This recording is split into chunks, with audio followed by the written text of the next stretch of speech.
The Catholic Church teaches that it is impossible for a heretic to be elected pope, since a heretic is not a member of the Catholic Church. This was defined by Pope Paul IV in the bull Cum Ex Apostolatus Officio in 1559. Therefore, there is no compromise of papal infallibility in anti-Pope Paul VI's confirmation of the heresies of Vatican II, since he was always an anti-pope. He never sat in the chair of Peter. It's quite obvious that anti-Pope Paul VI was a direct communist infiltrator, as well as a Freemason who tried to usurp the chair of Peter, with a plan to try to destroy the Catholic Church. In fact, here he is giving a Masonic handshake. This would explain why he was seen wearing the ephod, a Freemasonic vestment, which was also the vestment worn by Caiaphas, the Jewish high priest. Caiaphas wore the ephod when he ordered Jesus Christ to be put to death by crucifixion. Anti-Pope Paul VI was seen wearing this vestment in Yankee Stadium, as well as on 10 other occasions. Notice the 12 stones which represent the 12 tribes of Israel. Like Caiaphas, who ordered Christ to be put to death, Anti-Pope Paul VI hoped to put the Catholic Church to death, but he did not succeed. The Catholic Church still exists with that body of people who maintain the unchanging faith and refuse to accept his false Vatican II Church. Anti-Pope Paul VI's invalidity also explains why he sought the help of non-Catholic heretics in devising the new Mass, a false Mass which has caused the loss of faith in millions upon millions of Catholics. It explains why he single-handedly promulgated new rites to all 7 sacraments, changing the rites of ordination, confirmation, extreme unction, and the rest. It explains why Anti-Pope Paul VI in less than 20 years was able to do more damage to the Catholic world than any heretic in the entire history of the Catholic Church, including Martin Luther.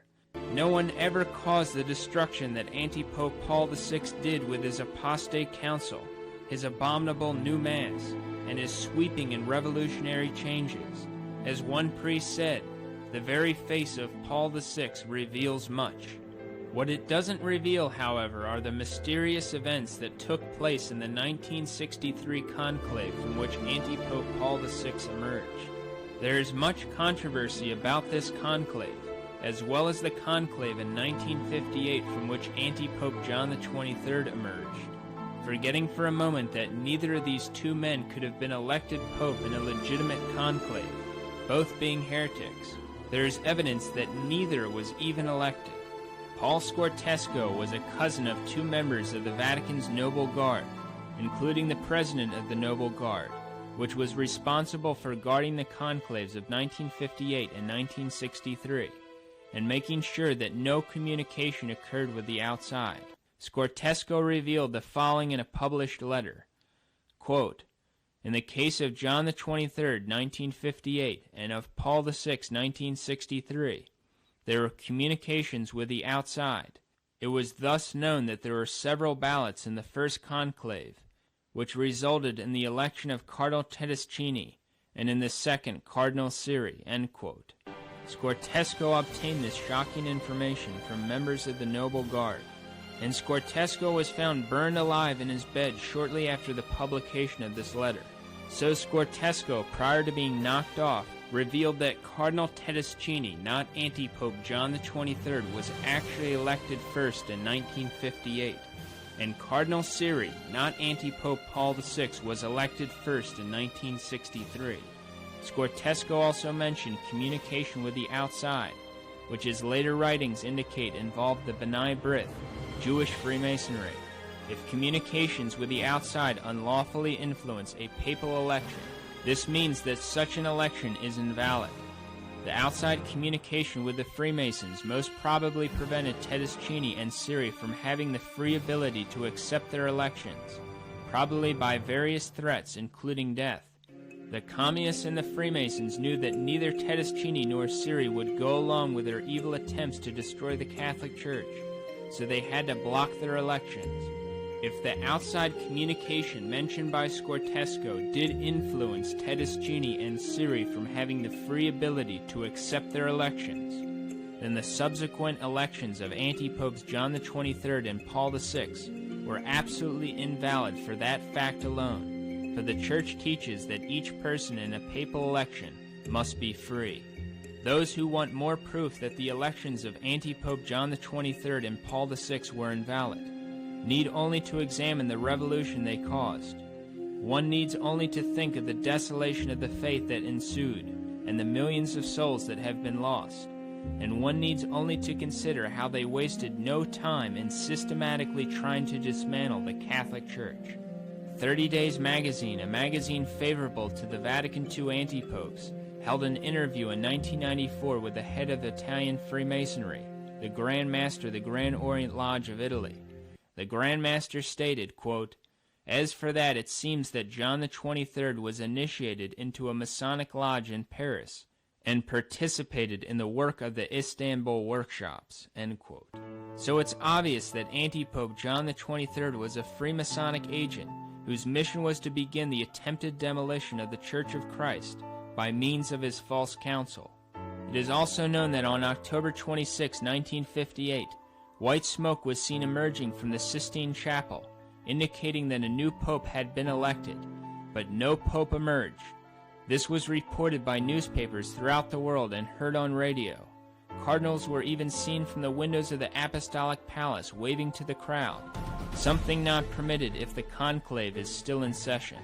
They too thought a pope had been elected, but after some minutes the white smoke changed to black smoke, and still no pope came out. It was only 2 days later that Antipope John XXIII was elected, and after his election, he held a mysterious 8-hour post-election meeting with all the participants in the conclave. Why did Antipope John XXIII have to hold this post-election meeting?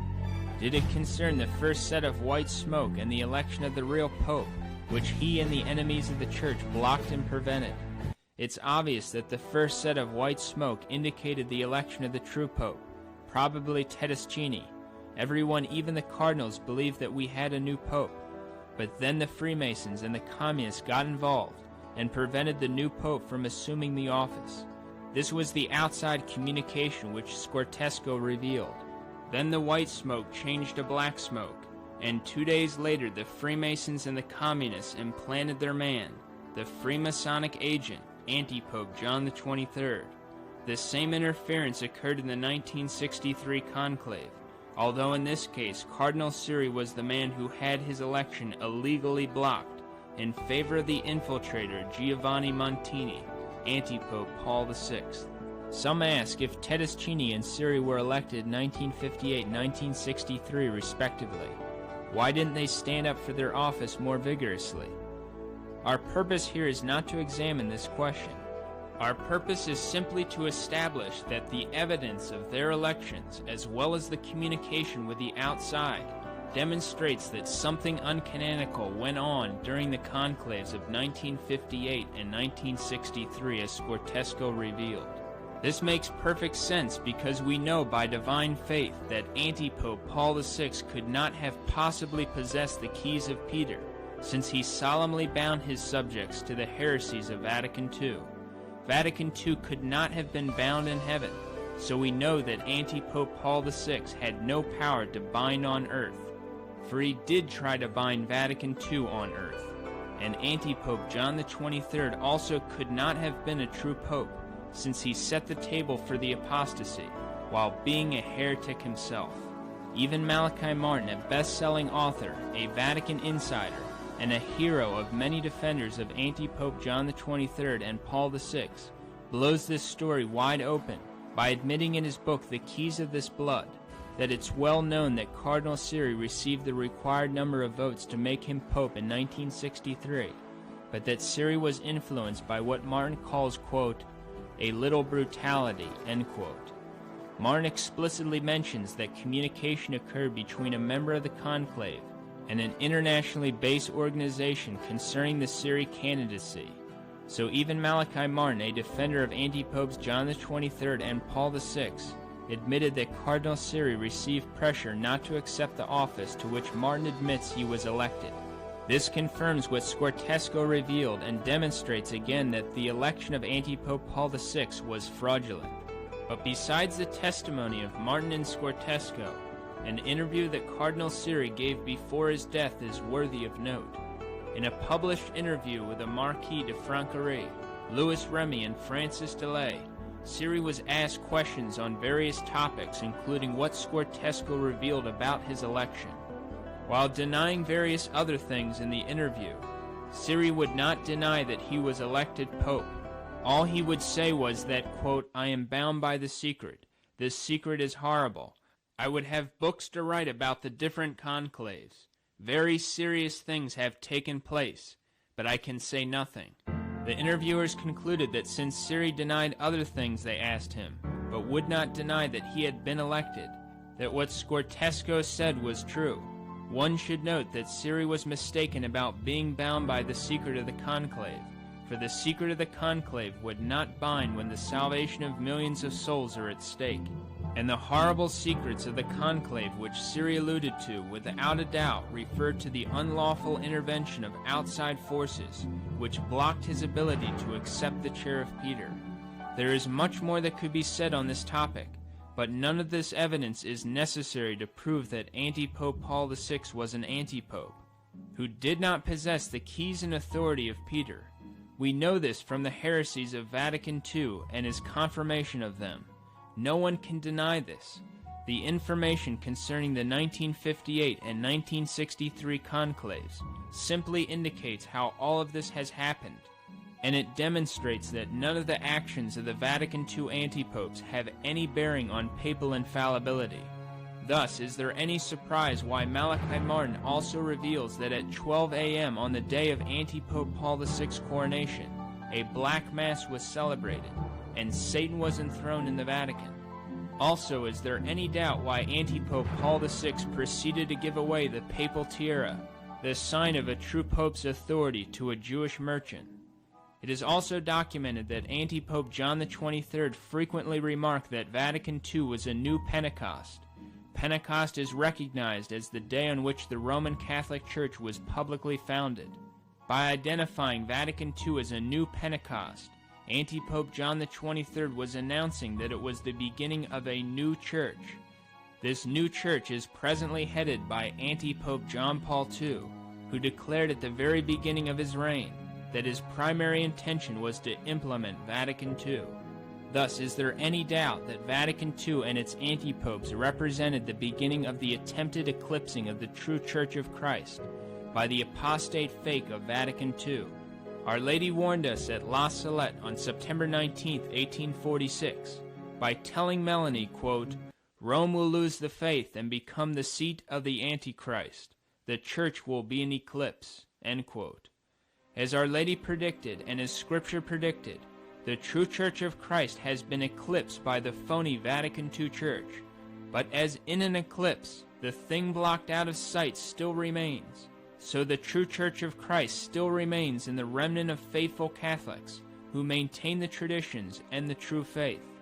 As St. Athanasius said, even if the true Church of Christ were reduced to a handful of true believers and one true priest, they would remain the true Church of Christ on earth. This remnant church is the visible Church of Christ, even though it is blocked out from the view of most by the Vatican II Church, which has stolen the Catholic Church's buildings, seminaries, and schools. The fact that Satan's fury and deception has been directed primarily against the Catholic Church proves that the Roman Catholic Church is the one true Church of Christ, which he wants to destroy. But the Catholic Church cannot be destroyed by the gates of hell. Anti-popes may reign and deceive a great many. This is a deception that God allows as a punishment for sin. But heretics cannot prevail against what Christ instituted upon Peter the rock. The official teachings of all the true popes have not contained and will not contain error, and will remain until the end of time the only true transmission of the teaching of Christ, the deposit of faith. There will always be Catholics around who accept the infallible teachings of all the true popes, and only these people make up the Catholic Church, against which the gates of hell cannot prevail. The rest do not make up the Catholic Church, even though they claim to be Catholic, since they have denied the faith and have been automatically excommunicated for heresy. If you desire to save your soul, you must be a faithful Catholic and die in the state of grace. If you are in the new non-Catholic Church, you must come out of it to save your soul. One cannot be a faithful Catholic or die in the state of grace if one accepts the heresies of Vatican II or attends the new Mass. Furthermore, those who obstinately cling on to the belief that anti-Pope Paul VI was a true pope and ignore the facts that we have presented will lose their souls in hell for all eternity. God desires the salvation of every person. He desires that all those who have been taken in by the devil's plan to deceive Catholics will come to the full knowledge of the truth. So if you know someone who has been deceived by the phony Vatican II Church, inform him of the truth by spreading this information. Hold on to the Catholic faith, whole and inviolate, outside of which no one can be saved, and fortify yourself with a strong prayer life and a true devotion to the Mother of God, who is the key in bringing us to her Son.